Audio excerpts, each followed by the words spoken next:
Muy buenos días, bienvenidas a esta casa del pueblo salvadoreño, TVO Canal 23, Amaneciendo con la Verdad.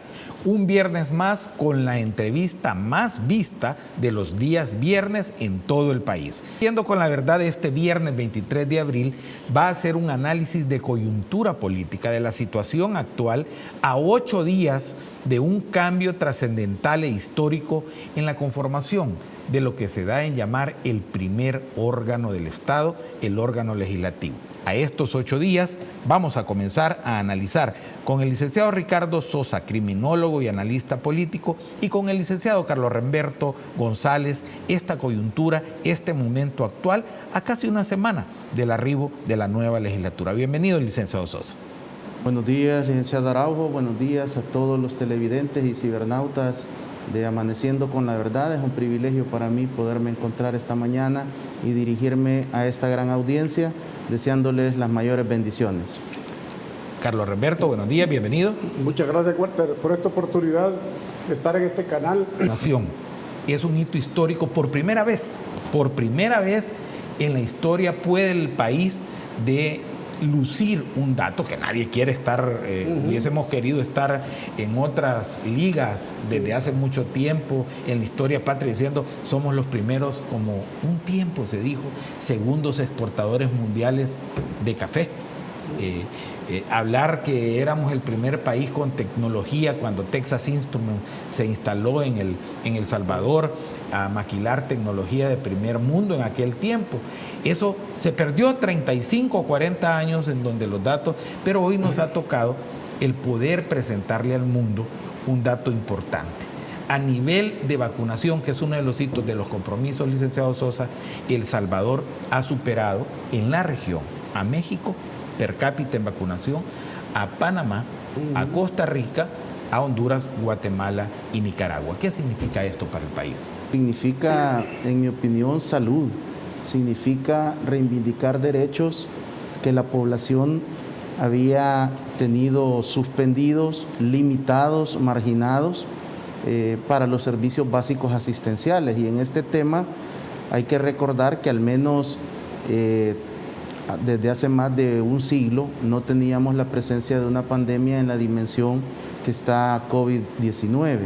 Es importante también destacar que lo trascendental de esta situación es que en el esquema tradicional de los últimos 6 gobiernos, lo que hubiéramos esperado entonces hubiera sido que la vacuna contra el COVID-19 en cualquiera de sus marcas y presentaciones hubiera llegado al país por medio del sector privado, por medio de laboratorios, de hospitales privados, y yo estimo que al menos la vacuna costaría al menos $100.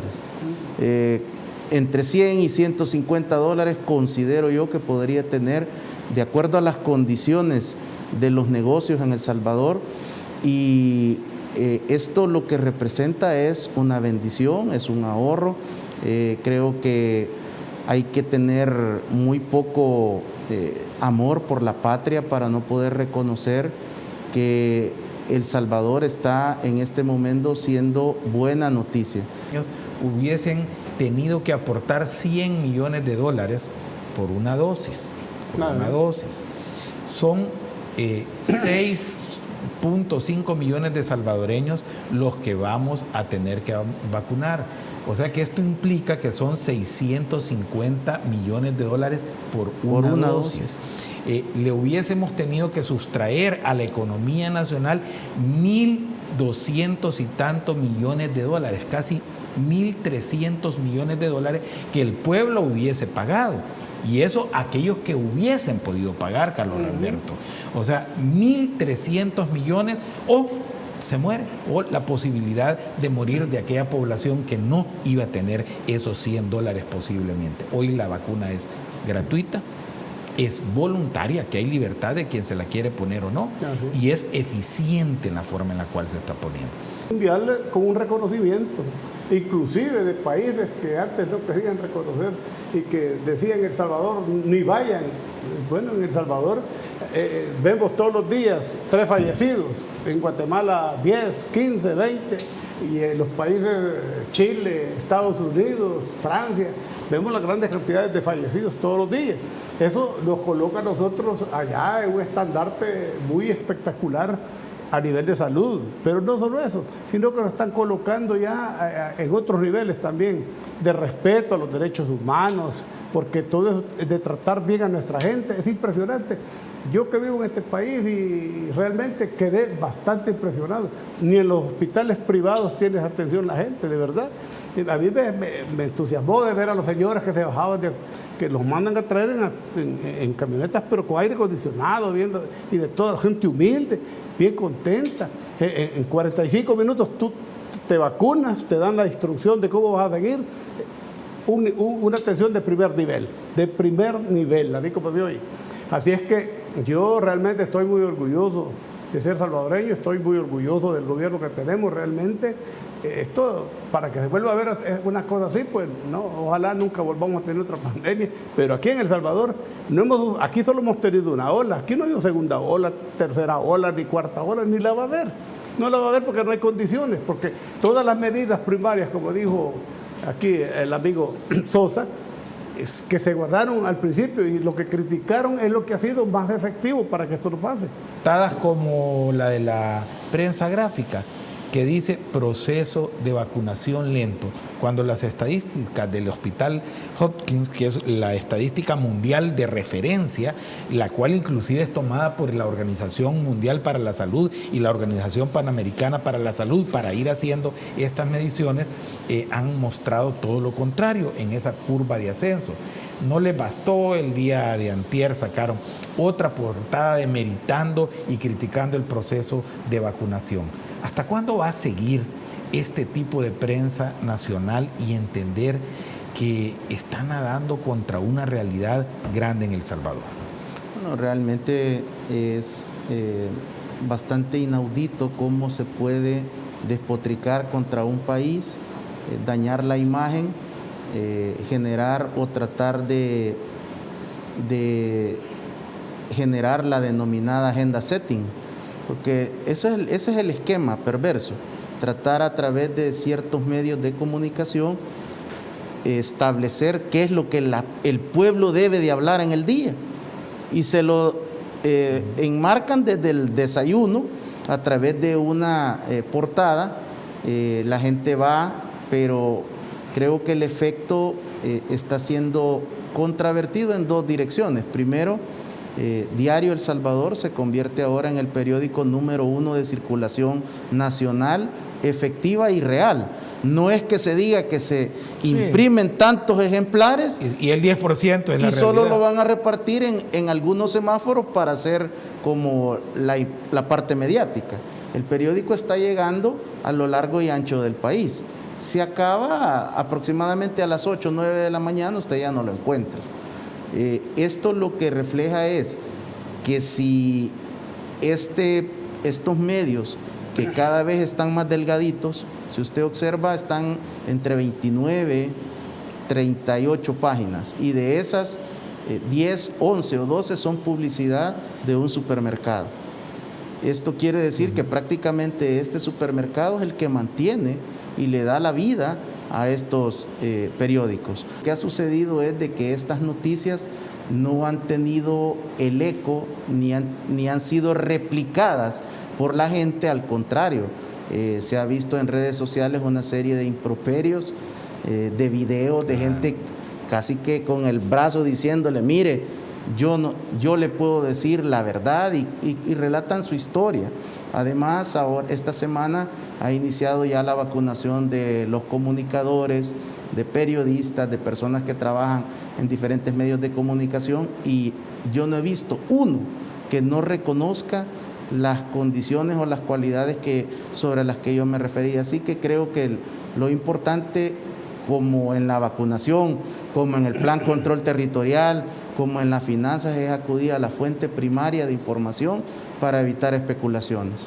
Carlos, hubiésemos tenido hace 4 o 5 años en el país, tú hubieses sido sujeto, el licenciado Sosa, tu servidor, de 4 artículos y 3 dobles planas, hablando cualquier cosa en contra de los que ahora podemos expresarnos libremente. Creo que la realidad, tú la acabas de señalar, se contrasta, o sea, es evidente. El ciudadano lee en la prensa gráfica proceso de vacunación lento.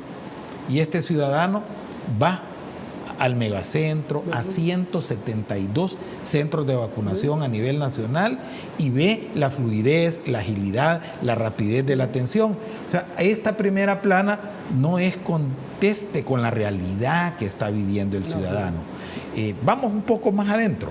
Tú como político histórico que has sido en El Salvador, nos conocemos hace muchísimos años, fuimos colegas diputados, hemos sido dirigentes políticos del país. ¿Cómo analizas, más allá del COVID, la situación en este momento de coyuntura de esa vieja media tradicional, de esa media vieja periodística salvadoreña? Bueno, la verdad es que ya se quedaron sin argumentos, ¿verdad? Sin argumentos, y los argumentos que escriben cada día, en vez de hacerlos más simpáticos, ellos pierden poder. Cada vez la gente cree menos en ellos, porque imagínense, en medio del manejo de una pandemia exitosa, venir a decir que no es exitosa. Entonces bueno, yo llegué ahí como cualquier ciudadano, no creo que llegué con máscara y todo. O sea, no llegué diciendo, mire, soy fulano de tal. No, llegué y para observar precisamente cuál era el comportamiento de los policías que están ahí, los enfermeros, los que inyectan, todo, una amabilidad increíble, Dios. Creo que hoy llego a los 227,000. Evidentemente yo no soy congresista de los Estados Unidos de Norteamérica. Hay niveles de niveles, hay niveles en la vida política. Nunca voy a menospreciar que ella es parte del Congreso más poderoso o de los más poderosos del mundo, porque hablar de potencias, hay que hablar de varias potencias, hay que hablar de Estados Unidos, de Rusia, de China, de Europa misma. Ahora el mundo es multipolar, ya no es unipolar, así le guste a quien le guste, le encante, no le encante, se enoje un gringo o no se enoje. Yo, como no le tengo temor absolutamente a nada de estas cosas, porque me he comprometido a hablar con la verdad, así lo voy a hacer. Libertad de expresión, licenciado Sosa. Dicen que aquí no hay, que se está coartando la libertad de expresión. ¿Qué medio salvadoreño ha sido cerrado? Cerrado por una actitud gubernamental, no por el mercado y que la gente no lo ve. Yo creo que este punto de la libertad de expresión es importante decirlo, porque yo desconozco, no tengo información de un tan solo medio cerrado, porque el gobierno, con una actitud o acción deliberada, ha ido contra este derecho universal y constitucional. Creo que es importante que acá todos somos testigos, licenciado Araujo, de sobrenombres al señor presidente de la República y otro tipo de funcionarios.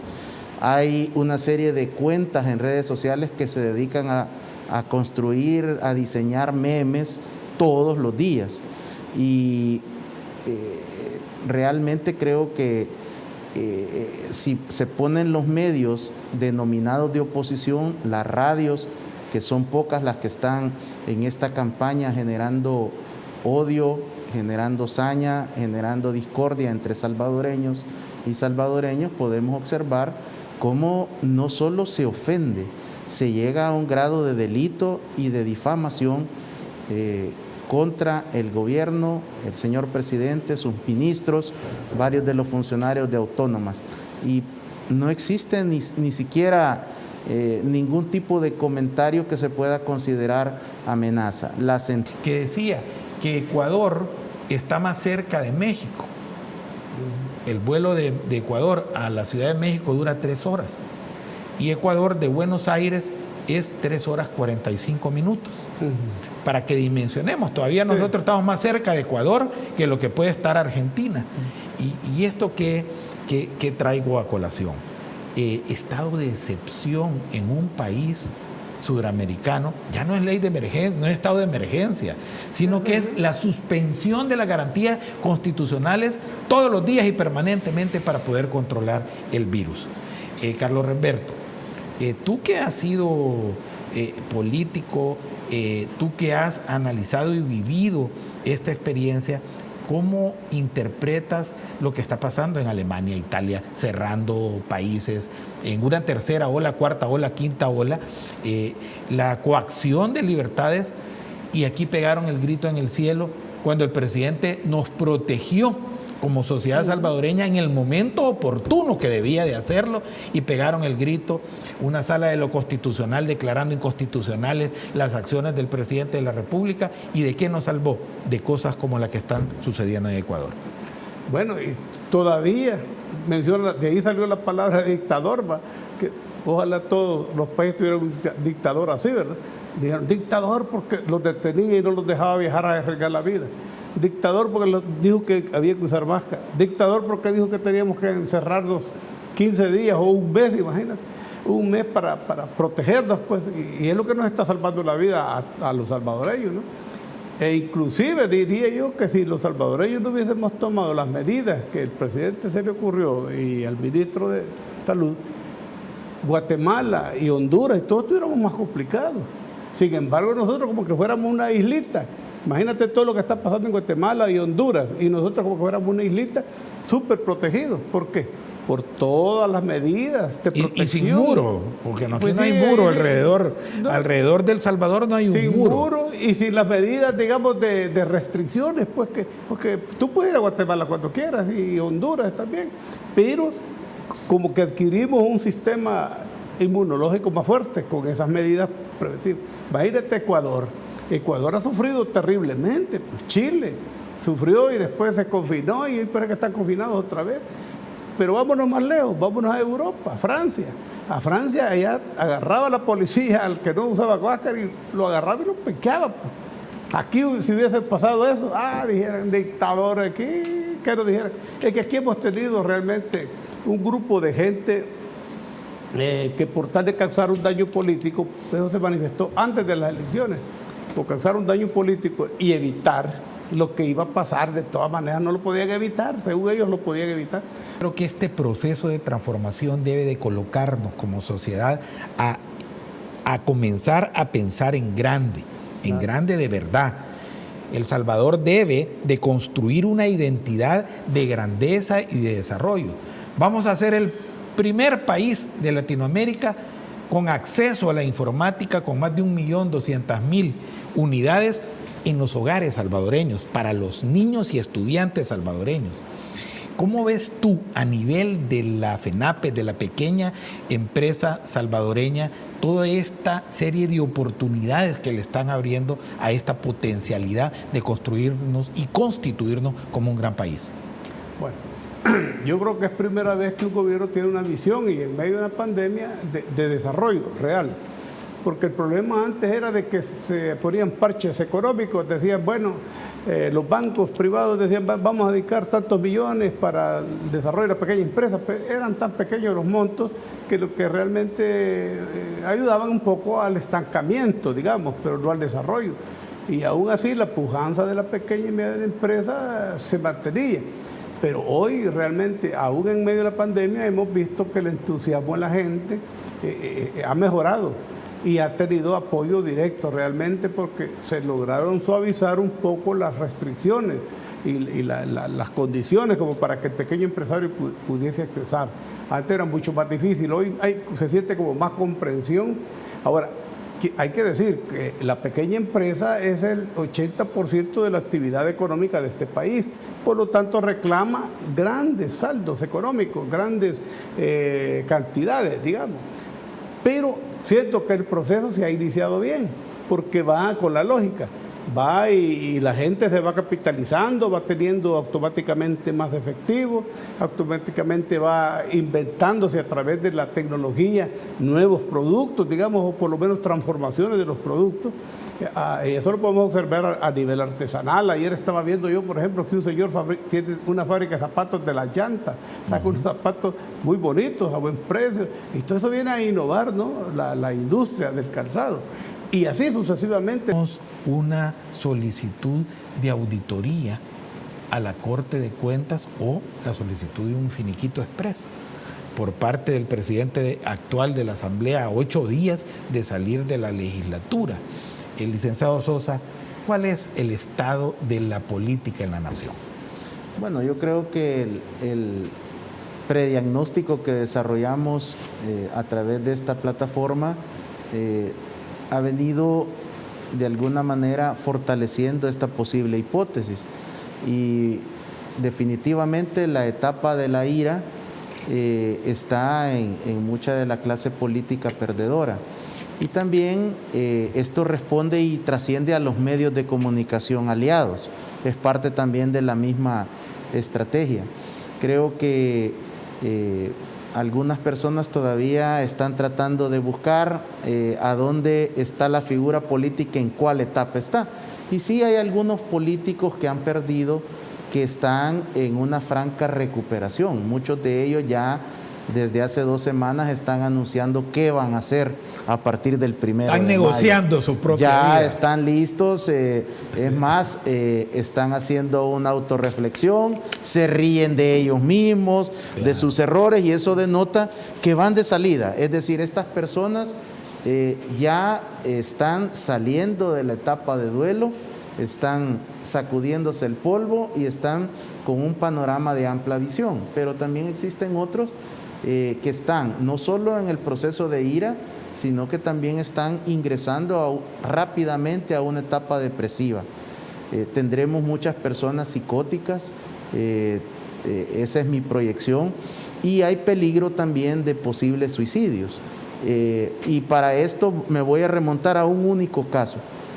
Usted conoció perfectamente al señor Adolfo Torres, conocido como el Chele Torres, una persona que no pudo soportar, y él la etapa de duelo la vivió no solo después de la derrota electoral en la cual llega a la presidencia Mauricio Funes, sino que el día 1 de junio, que asciende al poder el expresidente Funes, él en esa depresión comienza a ingerir licor. Está todo el día tomando bebidas alcohólicas. Hay diferentes personas o personalidades con las que él se reúne ese día y llega hasta la madrugada del 2 de junio. Y yo me recuerdo muy bien porque es el día de mi cumpleaños. Ingresa a la residencial donde él vivía y llega a su casa y se va directamente hasta el patio y toma un arma de fuego y se quita la vida.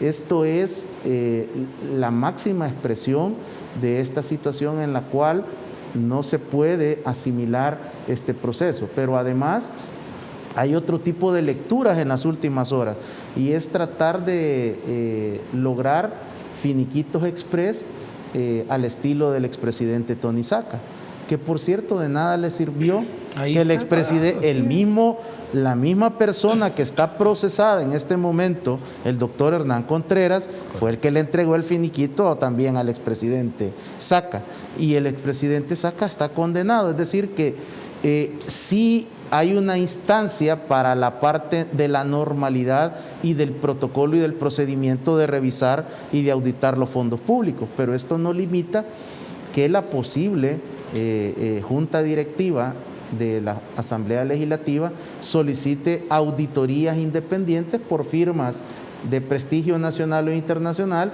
y con esta evidencia que se convierte en evidencia forense se presente un aviso o una denuncia en sede fiscal.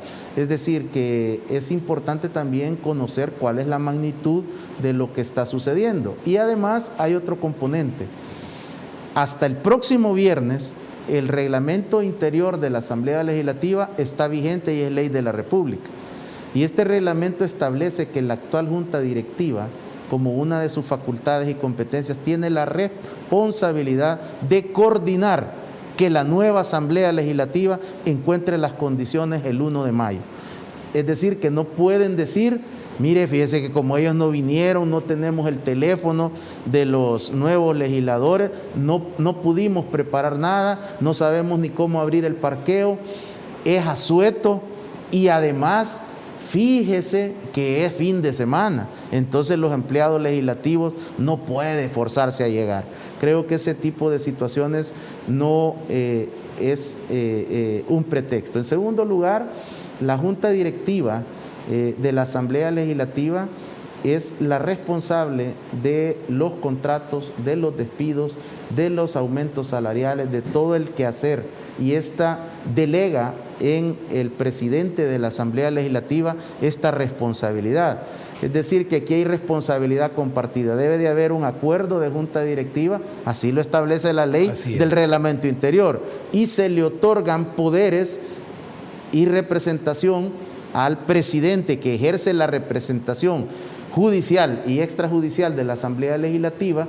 Por lo tanto, acá esta responsabilidad, si la nueva Asamblea Legislativa lo decide, podrá hacer una persecución en sede judicial por las diferentes situaciones, como es estas denominadas plazas fantasma. Yo no les denomino así. Creo que la plaza existe, y también es importante decir que alrededor de este tema se ha escuchado mucha falsedad. Se dice por diferentes analistas políticos que estas personas, supuestamente plaza fantasma, van a la Asamblea a cobrar cheques. La Asamblea Legislativa deposita los salarios a través del sistema bancario.